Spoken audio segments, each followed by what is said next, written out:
ഇവിടെ ഈ പെൺകുട്ടിക്ക് ആര് നുണ പറഞ്ഞാലും അവളുടെ ചെവിയിൽ മണി അടിക്കുന്ന ശബ്ദം കേൾക്കും. അതുകൊണ്ട് തന്നെ ആരാണ് കള്ളം പറയുന്നത് എന്നവൾക്ക് പെട്ടെന്ന് തന്നെ മനസ്സിലാകും. അങ്ങനെ ഒരു സൂപ്പർ പവർ ഇവൾക്കുണ്ട്. അതുകൊണ്ട് തന്നെ അത് അവളുടെ ജോലിയായി അവൾ ചെയ്യുകയാണ്. ഒരു ദിവസം ഒരു ഗാങ്സ്റ്റർ അയാളുടെ കൂട്ടത്തിലുള്ള ഒരാൾ ശത്രുക്കളുടെ ഗ്രൂപ്പിന് വിവരങ്ങൾ ചോർന്നിട്ടുണ്ട് എന്ന് മനസ്സിലാക്കുകയാണ്.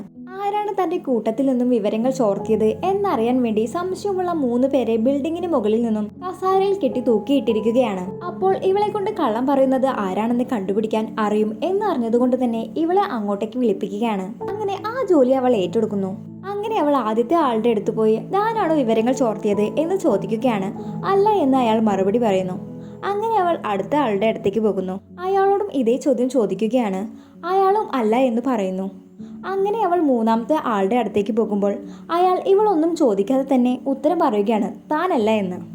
അങ്ങനെ ഇവൾ ഗാങ്സ്റ്ററോട് പോയി പറയുകയാണ് ഇവരിൽ ആരും കള്ളം പറയുന്നില്ല എന്ന്.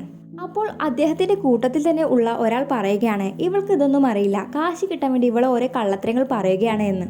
അത് കേട്ടപ്പോൾ അവൾക്ക് അയാളുടെ മേൽ ഡൗട്ട് തോന്നുകയാണ്. എന്നിട്ട് അയാളോട് ചോദിക്കുകയാണ് താങ്കളാണോ വിവരങ്ങൾ ചോർത്തിയത് എന്ന്.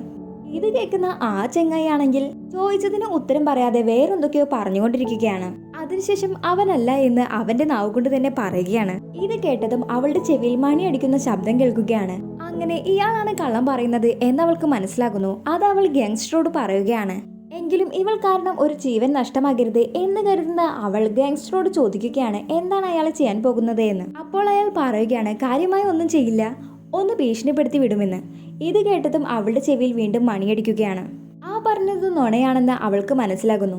അപ്പോൾ അവൾ ഗാങ്സ്റ്ററോട് അയാളെ ഒന്നും ചെയ്യരുത് എന്ന് പറഞ്ഞ് പ്രോമിസ് വാങ്ങുകയാണ്.